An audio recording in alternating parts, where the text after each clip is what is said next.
Welcome to all of my colleagues, co-workers, friends, and family who are joining us here this evening. Welcome to Kate Hanley, formerly the chairman of the Board of Supervisors.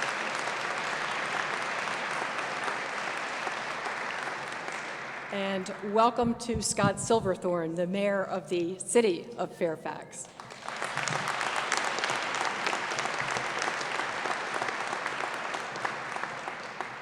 People sometimes ask me how I decided to go into politics, and I'd like to begin my remarks this evening with a story.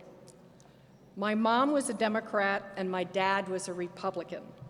They both held strong, usually opposing opinions that they expressed back and forth like a ping pong game at the dinner table.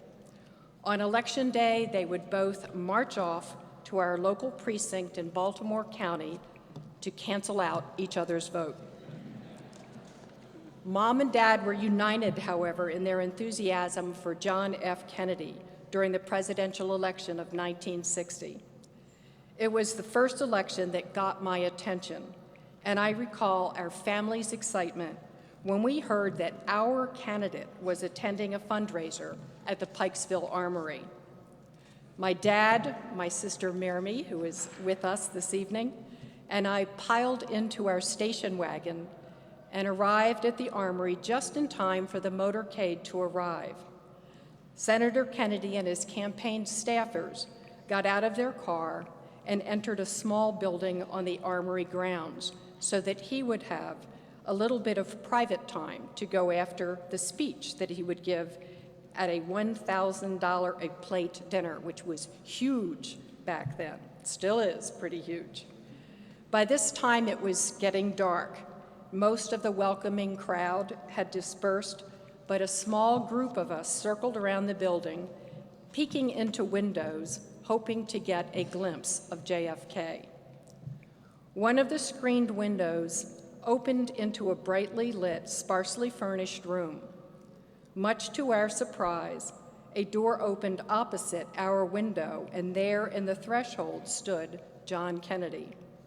Behind him were media, armed with cameras and notepads.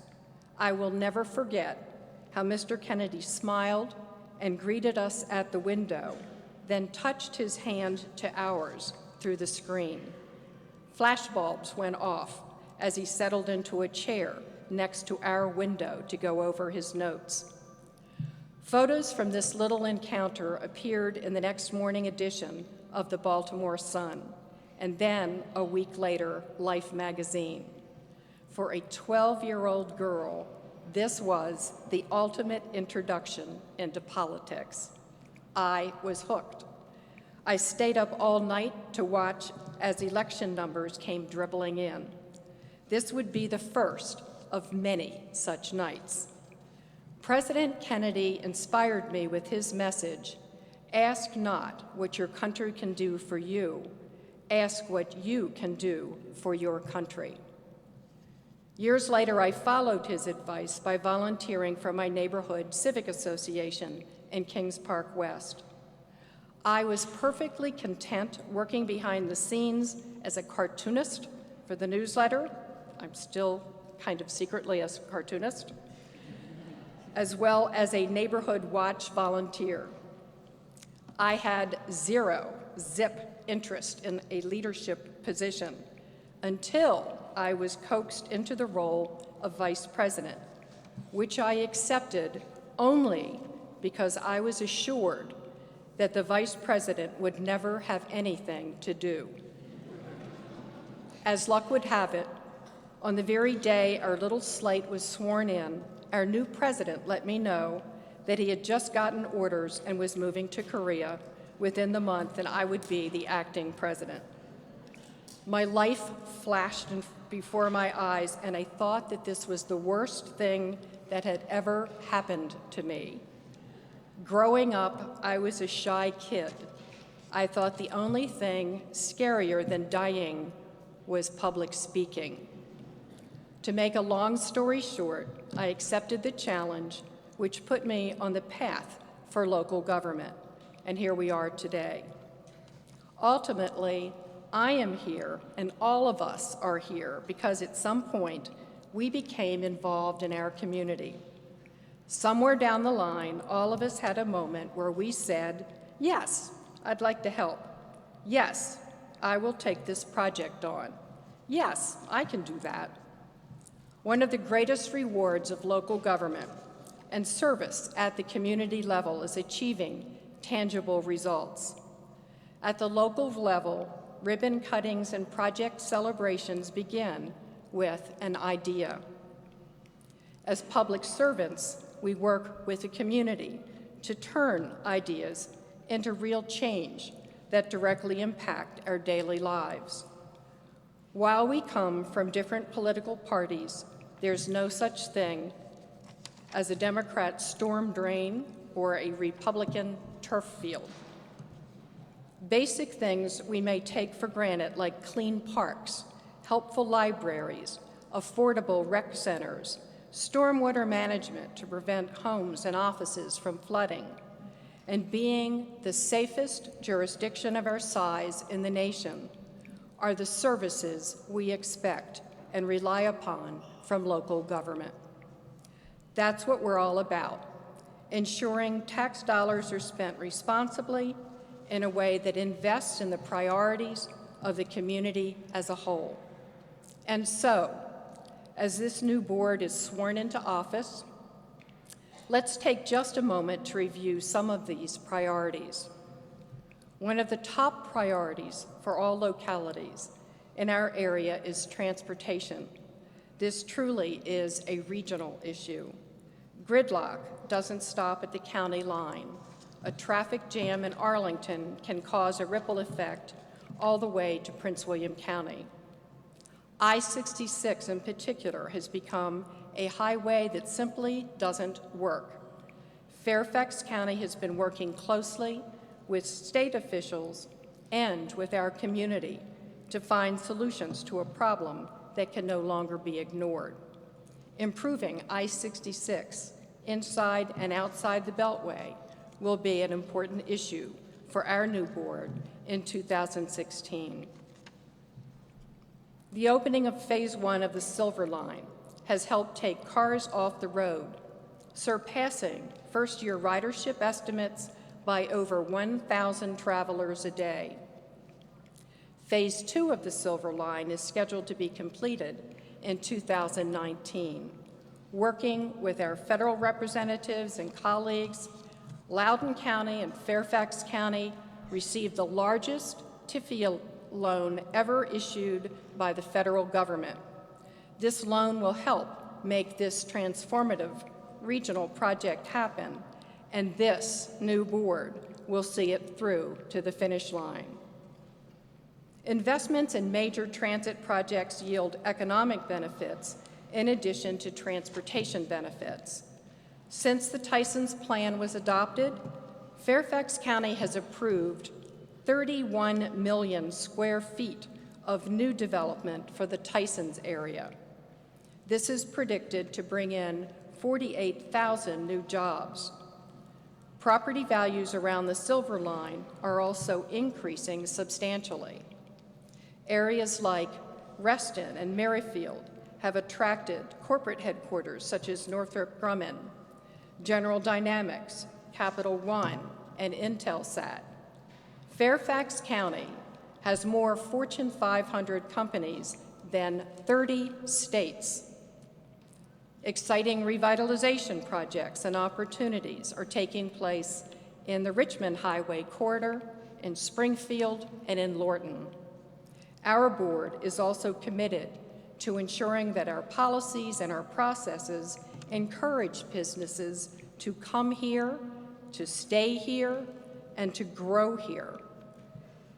This year, our board approved our strategic plan to facilitate economic success, which calls for diversifying our economy, improving our land use development process, making strong investments in our infrastructure, and creating more destination spots where people enjoy spending their time. Even though the Great Recession and the years of a sluggish recovery Fairfax County has continued our tradition of responsible financial management with a coveted AAA bond rating. Only 9 states, 37 counties, and 32 cities in the United States have a AAA rating from all 3 rating agencies, something that has saved our county over $700 million over the decades. Business wants to locate in places where their employees can live in vibrant communities with top-tier schools. Even throughout this difficult fiscal climate, our Board of Supervisors has increased funding to the school system by over $200 million during the past 5 years, devoting almost 53% of our general fund budget to education.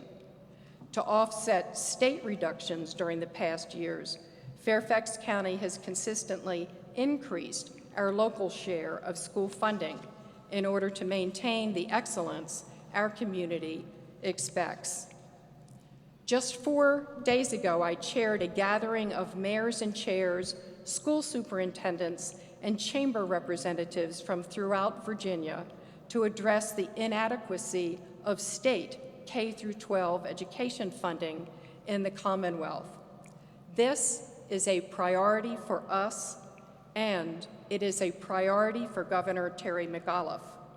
Our overarching priority during 2016 will be funding for the education of our children. Almost 30% of children in the Fairfax County public schools are eligible to receive free or reduced price lunches, and for some, that meal is the only food that they receive all day. Last year, about 1,200 people in Fairfax County, in our affluent, wealthy community, were literally homeless, surviving in tents in the woods or in their cars, and 46 of these people were veterans. Last year, I signed on to Michelle Obama's Mayor's Challenge, where mayors and chairs across the country pledged to end veteran homelessness as we know it by the end of this year, 2015. Thanks to our strong partnership with nonprofits and faith-based organizations, homeless veterans are now quickly identified and connected to support services and housing. When homelessness occurs, it must be rare, brief, and non-recurring.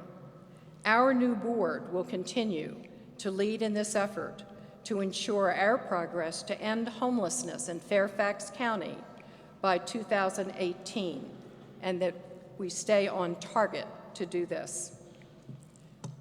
People who are homeless are not the only ones who are facing housing difficulties. Recent college grads, servers at restaurants, retail workers, entry-level technicians, teachers, and older adults on fixed incomes often find it hard to afford to live here in Fairfax County. It's important that Fairfax County does not price out hardworking people from living here. Creating more affordable housing choices is a priority and allows employees to live closer to where they work. This not only improves the quality of life for many of our residents, but also helps to alleviate traffic congestion and our clean air challenges. Fairfax County is the safest jurisdiction of its size in the nation, due in no small part to the hard work and the dedication of our public safety personnel.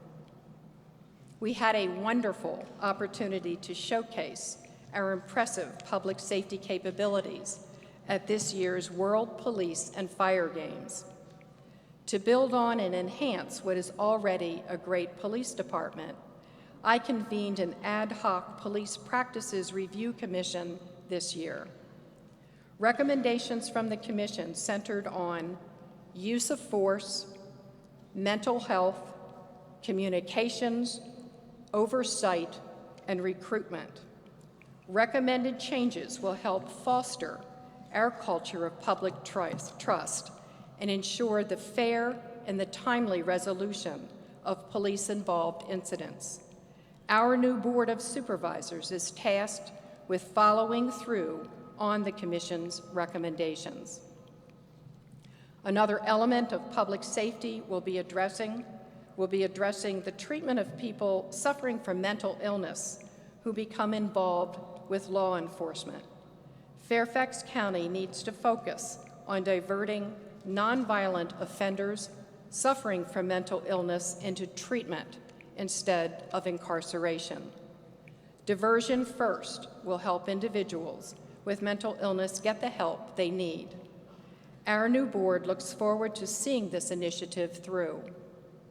In closing, Fairfax County is fortunate to have a highly skilled, educated, and engaged community.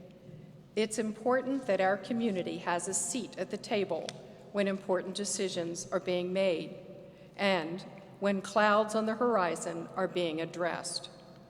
An informed and engaged community is a well-served community. I am proud to lead a county that appreciates many cultures and celebrates the diversity of all those who live here. In light of recent racial and cultural tensions rising across the country, let us be grateful we live in a county that celebrates our differences and demonstrates acceptance and compassion for others.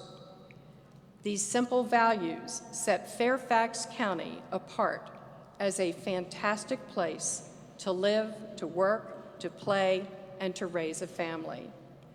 This board is committed to maintaining and nurturing this exceptional culture. Thank you so much, and thank you for joining us here this evening.